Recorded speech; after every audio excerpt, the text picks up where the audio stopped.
Someone handed you a set of rules about money when you were growing up, and you followed them. Because why wouldn't you? They came from people who loved you. People who were trying to help. People who learned what they knew during a completely different economy. A time when wages tracked inflation, when $50 can buy a lot of things, when houses were affordable, when a pension was a real thing you could count on retiring with. But the economy changed. The rules didn't. So here you are, doing everything you were told to do. Working hard, being responsible, following the script, and still wondering why the numbers never quite seem to add up. The reason is simple. You were lied to. Not maliciously, not on purpose. But the result is the same whether the lie was intentional or not. These financial myths get recycled through generations like old furniture. Each person passes them to the next, genuinely believing they are gifts. And by the time you receive them, they feel so familiar, so obvious, so much like common sense, that questioning them feels almost irresponsible. The average American household earns more in real terms than their parents did at the same age, and they have less to show for it. More debt, less savings, the same paycheck-to-paycheck anxiety, just with a bigger number attached. That is not a discipline problem. That is an information problem. I am going to walk you through 10 of the most expensive money lies you were ever told. And I am going to tell you what actually works in 2026, even if it makes some people uncomfortable. Let us start. Money lie number 1. Investing is too complicated and too risky for regular people. This is the lie that benefits the financial industry most. If investing feels like something only experts can navigate, if markets feel like mysterious, unpredictable, dangerous places where ordinary people get burned, then ordinary people stay out. They keep their money in savings accounts earning 1% while inflation eats it. They pay financial advisors to manage something they could manage themselves. They avoid the wealth-building tool that has created more ordinary millionaires than anything else in modern economic history. The financial media has strong incentives to keep markets feeling complicated and scary. Complicated markets require experts. Experts charge fees. Fear drives clicks and subscription sales. The entire industry is built around the premise that you need professional help to navigate something that, for most people, requires no professional help at all. Here is the truth that decades of research has confirmed. The overwhelming majority of professional fund managers, people whose entire career is selecting investments, fail to consistently beat a basic index fund over a 10-year period. If the professionals cannot reliably beat the simple approach, why would you pay someone to apply the complicated approach to your money? The simple approach: open a Roth IRA or contribute to your employer's 401k. Select a low-cost total market index fund or a target date fund set to your expected retirement year. Automate contributions. Increase them when your income increases. Do not touch it during market downturns. That is the entire strategy, simplified to its functional core. The risk of investing is real. Markets do go down, sometimes significantly and for extended periods. But the alternative, keeping your savings in cash, carries its own risk. Inflation reliably erodes the purchasing power of money sitting still. The risk of being too cautious is just as real as the risk of being too reckless. It just unfolds more slowly and more quietly. The financial industry profits from complexity. Complexity requires expertise. Expertise justifies fees. The fundamentals are not complex. They have not changed in a century. Spend less than you earn. Automate the difference into diversified, low-cost investments. Let time and compounding do the heavy work. Make careful decisions on the few big expenses that actually determine your financial trajectory. Money lie number 2. More income solves the financial problem. This one is seductive because it is partially true and mostly dangerous. Higher income does help, obviously. Income is the raw material that everything else is built from. But income without a system is like water in a leaky bucket. More water does not solve the leak. It just means more water pouring out. We covered this ground in the Peak Income Poverty Trap video, the phenomenon where people earning $150,000, $200,000, $300,000 per year still feel financially stretched, still live paycheck to paycheck, still have minimal savings relative to their income. The research is clear on this. A 2025 Goldman Sachs study found that 36% of Americans earning over $100,000 live paycheck to paycheck. Studies of high earners consistently show that lifestyle expenditure rises in direct proportion to income, a phenomenon economists call lifestyle inflation. The pattern is always the same. Income rises, fixed obligations rise to match. The savings rate stays flat or declines. The feeling of financial tightness persists, just at a higher dollar level. More income without a change in the system simply produces more expensive financial stress. The fix is not earning more first and managing better second. The fix is managing better now, and then letting more income accelerate a system that already works. Automate your savings and investments before the new income arrives. Commit in advance to redirecting a percentage of every raise to savings before your lifestyle can claim it. Let the system capture the income before the spending does. Income solves the problem only when the system is ready to keep it. Money. Lie number 3. Your home is your greatest investment. We touched on homeownership in lie number 1, but this lie deserves its own conversation because it operates differently. This is not the same as saying renting is throwing money away. This is the specific claim that your primary home, the house you live in, is an investment that builds wealth in the same way a stock portfolio or a rental property does. It is not. An investment is an asset that generates income or appreciates in value beyond your cost basis. A primary home generates no income. It generates costs: property taxes, insurance, maintenance, interest, improvements. The data on long-run home appreciation tells a story that the real estate industry would prefer you not see. Economist Robert Shiller, who built one of the most comprehensive databases of U.S. home prices going back over a century, found that after accounting for inflation, U.S. home prices have appreciated at approximately 0.4% per year on average since 1890. 0.4%. A stock market index fund returns approximately 7% per year in real terms over the same period. Your home is not your greatest investment. Your home is where you live. That is not a small thing. Shelter, stability, community, and belonging are genuinely valuable. But they are not the same as investment returns. If you have been counting on your home's appreciation to fund your retirement, you need to revisit that assumption with clear eyes and current data. The wealth is not in the house. The wealth is in the accounts. Money. Lie number 4. Following your passion will make you rich. This is the most emotionally appealing lie on the list because it tells you something you desperately want to hear. Find what you love. Do it for a living.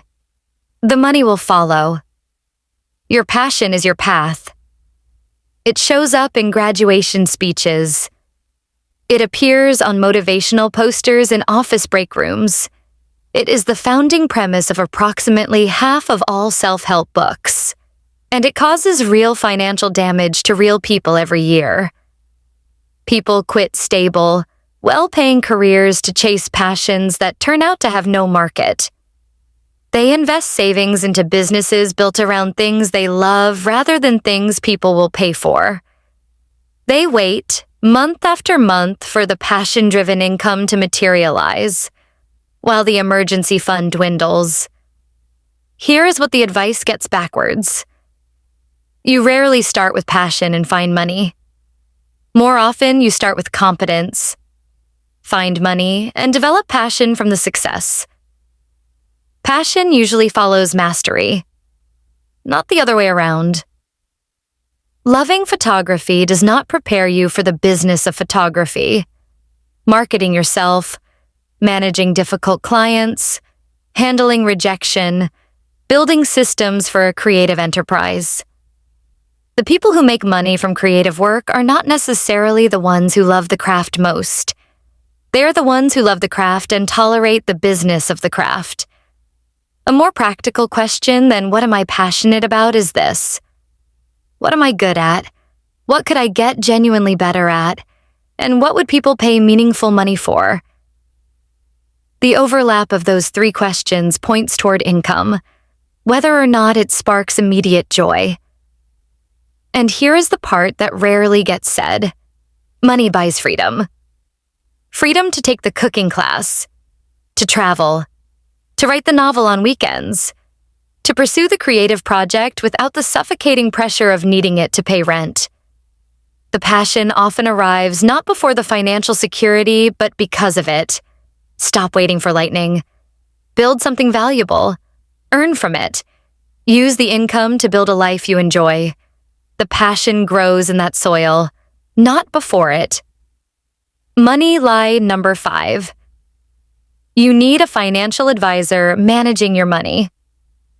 This one is expensive in a very specific and quantifiable way. The standard fee structure for an assets under management financial advisor is approximately 1% of your portfolio per year. 1% sounds small. It is not. Here is the math.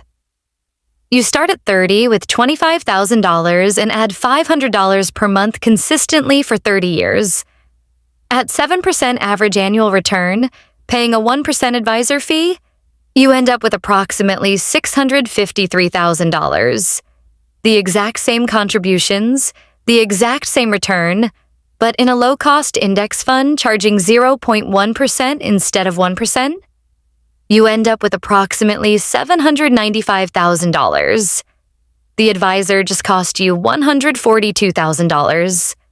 $142,000 for managing a portfolio that, for most people in straightforward financial situations, requires no specialized expertise to manage. You do not pay your doctor a percentage of your net worth for medical advice. You do not pay your accountant a percentage of your portfolio for doing your taxes. You pay them for their time and expertise. Your financial advisor should work the same way. For genuinely complex situations, business ownership, multi-generational estate planning, significant assets requiring coordination across multiple professionals, paying for specialized advice makes sense. Pay by the hour or a flat project fee. For everyone else, here is what you actually need. Contribute to your 401k at least to the level that captures the full employer match. That is free money with a guaranteed 50% to 100% return on day one.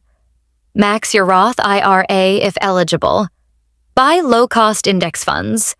Automate all of it. Review your allocations once a year. That is the entire system. Set it up in a few hours. The $142,000 you keep stays in your account instead of someone else's. Money lie number 6. You need to pick winning stocks to build real wealth. We all know someone who appears to have cracked the code. The friend who bought Bitcoin at $400.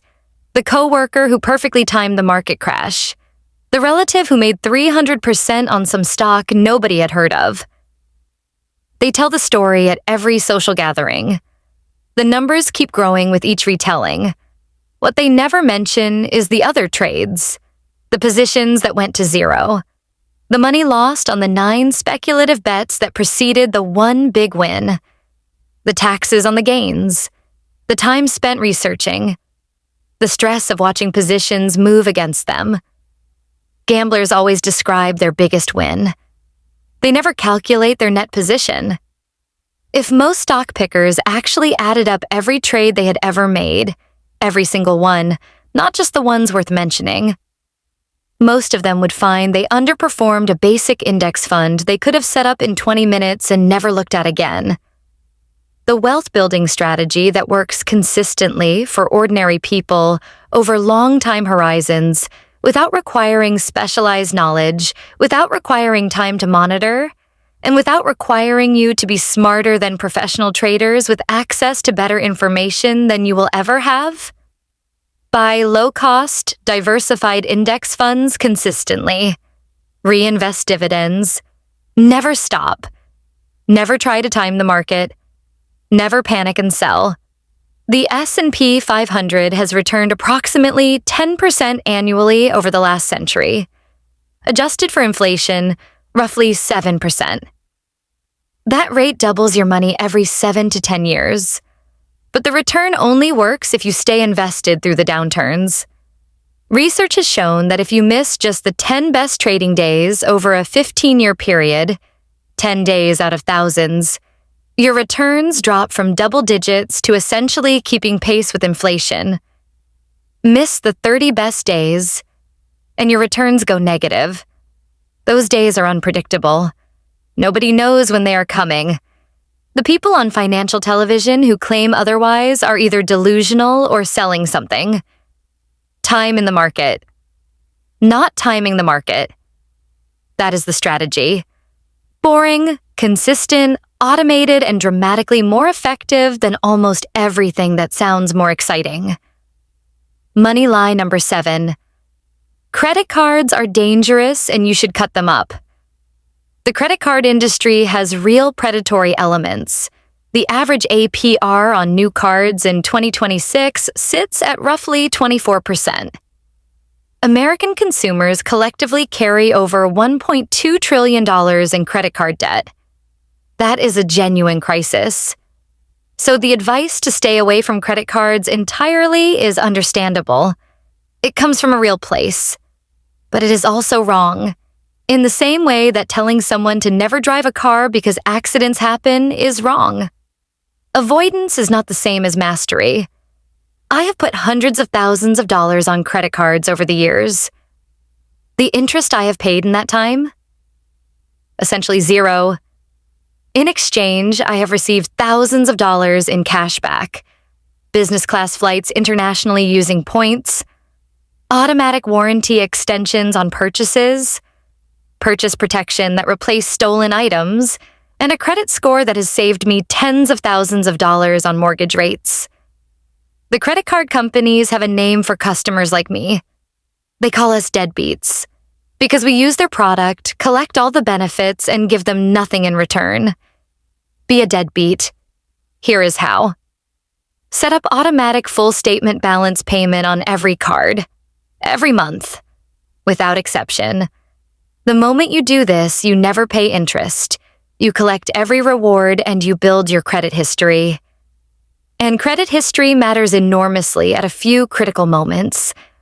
Buying a home, financing a vehicle, sometimes even renting an apartment or passing a background check for a job. The difference between excellent and poor credit on a 30-year mortgage can easily exceed $50,000 in total interest paid. If you are currently carrying credit card debt, that is a fire to put out immediately. At 24% interest, that balance is compounding against you at a rate that nothing in your investment portfolio is likely to outpace. Eliminate it aggressively and completely. But once you have done that, do not bury the cards. Learn to use them correctly. The tool is not the problem. The relationship with the tool is the problem. Money lie number 8. Cut the coffee and you will be rich. At some point, a financial commentator, usually one who has more assets than self-awareness, looked at an entire generation struggling with housing costs, stagnant wages, healthcare expenses, and student loan debt, and concluded that the core problem was lattes. If you would just stop buying coffee every morning and invest that $5 instead, in 30 years you would have over $100,000. This is technically true in the same way it is technically true that if you stopped sleeping, you would have more time in your day. Correct, irrelevant, and spectacularly missing the point. Here's the honest math. Say you spend $200 a month on coffee and casual dining. You eliminate every cent of it, bring your lunch every day, make coffee at home, deprive yourself of every small daily pleasure for 30 years. And you invest every dollar of that savings consistently. You would accumulate roughly $70,000 over that period. You know what else generates $70,000? Negotiating a single salary increase. Buying a car that is $10,000 less expensive than the one you were looking at. Refinancing your mortgage at the right time. Reducing your investment fees by 0.5 percentage point. Each of those is one decision, one moment, no daily sacrifice required. And here is the behavioral reality that the coffee cutting advice completely ignores. You're not going to take that $5 every morning and reliably invest it. You're going to try the restriction for 3 days, feel miserable, give yourself permission to slip once, feel guilty, abandon the whole experiment, and end up buying the coffee and carrying the guilt. That is the worst of every possible outcome. The coffee is not why you are not wealthy. Your housing cost might be why. Your car payment might be. Your investment fees definitely are. These are the things worth examining. If you love your morning ritual, keep it. If you enjoy trying new restaurants, go. Be intentional about what genuinely matters to you and spend freely on those things. Cut ruthlessly on the things that don't. That is the actual principle. Not universal deprivation. Conscious prioritization. Money lie number 9. You need to track every single penny. Every financial expert has told you some version of this. Build a detailed budget. Categorize every transaction. Know exactly how much you spent on groceries, dining out, entertainment, personal care, subscriptions, miscellaneous, and everything in between. Log it daily. Review it weekly. Color code the spreadsheet. So you try. You genuinely try. You download the app. You set aside time to categorize purchases. You do great for about 2 weeks. 3 if you are particularly disciplined. And then life happens. You fall behind. You stop logging. You feel like a failure. Here is what nobody tells you. The failure is not yours. The strategy is wrong. The people who actually build real wealth are not updating expense logs every evening. They set up an automated system once, and then they get on with living their lives. They understand something that obsessive budget trackers miss. Worrying about small expenses while ignoring big ones is financial theater. It looks productive. It feels productive. But it does not move the needle. I have seen this pattern consistently. People agonize over a $6 coffee while their housing costs consume 48% of their take-home income, and their car payment is quietly destroying their financial position. They are asking the wrong questions. Stop asking the $4 questions. Start asking the $40,000 questions. Is your housing under 30% of take-home pay? Are you investing at minimum 10%? Do you have 3 to 6 months of expenses in accessible savings? These are the levers that actually change your financial life. Instead of 47 budget categories, try 4 numbers. Fixed costs, housing, utilities, debt payments, insurance, groceries should be 50 to 60% of take-home. Investments should be at least 10%, automated to transfer before you see the money. Savings for goals and emergencies should be 5 to 10%, also automated. Everything remaining is yours to spend without guilt, without tracking, without logging a single transaction. 4 numbers, set it up once, review it monthly. Done. The goal is not to monitor your spending in real time. The goal is to build a system where the right things happen automatically and you have genuine freedom with the rest. That is not laziness. That is efficiency. Money lie number 10. If you rent, you are throwing money away. You have heard this at every family gathering you have ever attended. Rent is just paying someone else's mortgage. You are building nothing. You are throwing money into a fire every single month. When you own, at least you are building equity.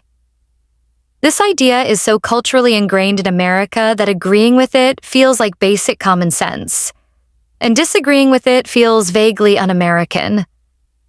So, let me show you what the actual numbers say. In the early years of a standard 30-year mortgage, the overwhelming majority of your monthly payment does not go toward owning your home. It goes toward interest. Straight to the bank. Pull up any amortization table and look at your first 60 payments. You will find that for most people, 75 to 80 cents of every dollar paid in those early years is pure interest. You are not building equity. You are paying rent to a bank, with the extra privilege of also being responsible for everything that breaks.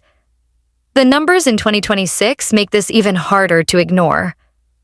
A recent analysis found that homeowners with a mortgage pay approximately 37% more per month than renters on equivalent properties.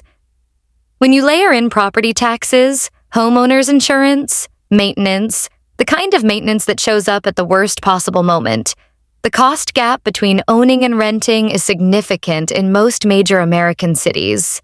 In 22 of the 100 largest metro areas, owning costs at least 50% more than renting once everything is factored in. That money you are not spending on a mortgage could be invested, and invested money grows. Now, I am not saying homeownership is always wrong. In certain Midwest markets and parts of the Sun Belt, cities like Pittsburgh, Cleveland, parts of the South, buying genuinely makes mathematical sense when you do the full analysis. There are also non-financial reasons to own a home.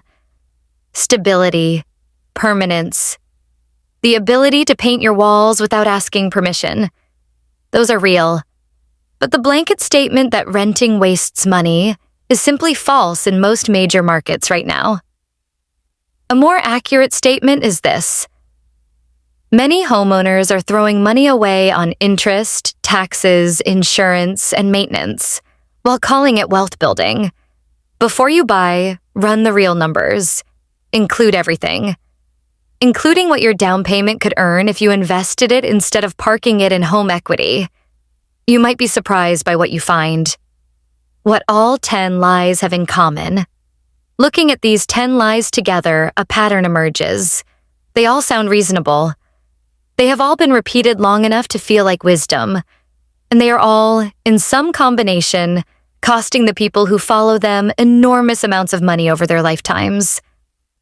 Home ownership is not automatically superior to renting.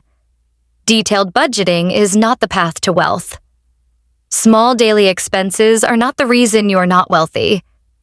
Credit cards are tools, not enemies. Stock picking is not how ordinary people build wealth. Financial advisors charging percentage fees cost you more than you realize. Passion does not predictably precede income. Your home is not your best investment. More income without a better system just produces more expensive problems. And investing is not as complicated or dangerous as the industry needs you to believe. What actually works has not changed in decades. Spend less than you earn, not by depriving yourself of everything that brings joy, but by being genuinely intentional about the few large expenses that carry significant weight. Automate your savings and investments so that they happen before you have the opportunity to spend the money. Focus your energy on increasing your income and making good decisions on the few categories, housing, transportation, education, that actually determine long-term financial outcomes. Use debt strategically and eliminate it aggressively when it is working against you. And understand that the financial industry generates revenue by making things feel more complicated, more mysterious, and more frightening than they actually are. The simplest version of financial success is not secret. It is not complicated. It is not available only to people with advanced degrees or sophisticated connections. It is available to anyone who stops following advice designed for a different era and starts making decisions based on what the actual evidence says works now. You now know what the lies are. What you do with that information is entirely yours to decide.